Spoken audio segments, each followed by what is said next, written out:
3 अभी ऐसे लेना है इसको, एक मतलब एक चेन ऐसे लेना है, उसके बाद 3 हो जाएगी।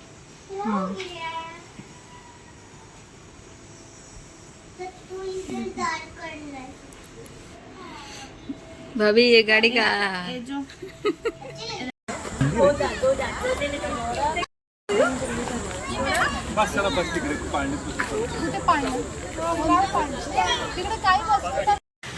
तर गाईज आता आम्ही त्या लोकेशनला पोहोचलेलो आहे. लोकेशन तुम्हाला दाखवते, किती छान मस्त आहे बघा.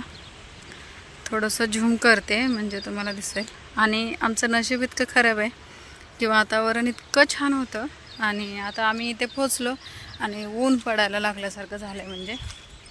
पण बघूया आपण थोडा वेळ थांबून वातावरणाची वेट करूया किंवा ह्या वातावरणातसुद्धा व्हिडिओ बनवायची ट्राय करूया.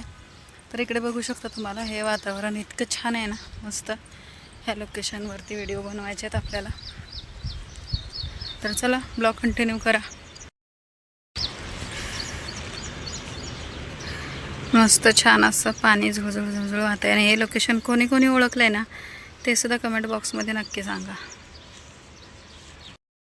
तर गाईज आमचं नसीबच खूप खराब आहे तसं म्हटलं तसं. आम्ही अर्धा एक तास थांबलो पण त्याचा काहीच उपयोग झाला नाही. ऊनच पडतं आहे आणि खूप जास्त ऊन पडतं आहे. त्याच्यामुळे आता आम्ही ठरवलं की आता नाही थांबायचं, आता चला घरी. बघू नेक्स्ट डे किंवा नंतर. वातावरण असं म्हणजे हिरवळ वगैरे छान आहे, पाणी आहे साईडला. इकडे मंदिर पण तुम्हाला दाखवते. पण आता काय करणार, असा प्रॉब्लेम झाला. ठीक आहे, एकतरी काय होतं इकडे बघा, हे गार्डनमध्ये वगैरे म्हटलं तर थोडंसं काढायचे व्हिडिओ. पण ऊनच इतकं पडलं आहे की डोळे चमकत आहेत, इतकं ऊन पडलं आहे. आणि आपल्याकडे काय कॅमेरा वगैरे नाही आहे, त्याच्यामुळे आपण मोबाईलमध्येच व्हिडिओ काढतो आहे. म्हणून म्हटलं चला जाऊ द्या, बघूया नंतर एकदा आणि तुम्हाला दाखवते मंदिर वगैरे. हा तर नजारा तुम्ही बघू शकताय, खूप छान वातावरण झालं होतं. आणि आधी आम्ही घरातून निघत असताना थोडंसं छान होतं, पण इथे आलो आणि मग हे असं झालं. आणि ह्या माकडाला घरी ठेवलं होतं तरी हा आला आहे. चावी कुठं आहे? आता इकडे तुम्ही हे मंदिर करू शकतो. आता मंदिर बंद झाले पण तुम्ही बघू शकताय मंदिर छान आहे.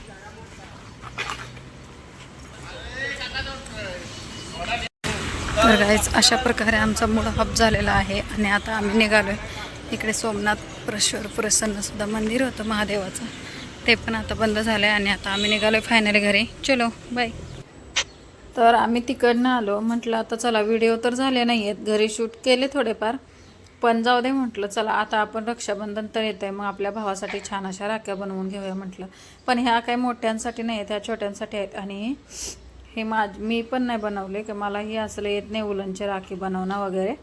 तर आमची एक मैत्रिणी होती, तिने ते बनवायला येत होतं आणि त्यांना पाहिजे होतं. तर मग आम्ही चला म्हटलं वेळ न घालत असं छान अशा ह्या बघा स्टेडीच्या राख्या बनवल्या. आणि नंतर आम्ही तिथून राखी वगैरे सगळं बनवलं. जास्त काय त्याचा व्हिडिओ वगैरे शूट नाही करता आला, कारण असं झालं की मग व्हिडिओ वगैरे कसं शूट करायचं ते करतच होतो, झपावलं लक्षातच नाही आलं. त्यानंतर मग नेक्स्ट डेला आम्ही आलो गार्डनमध्ये. आणि गार्डन जर तुम्ही कोणी ओळखलं असेल ना तर मला कमेंटमध्ये नक्की सांगा. त्यानंतर आम्ही मस्त छान असं गार्डनमध्ये कुठे कुठे फिरलो, कसं कसं केलं.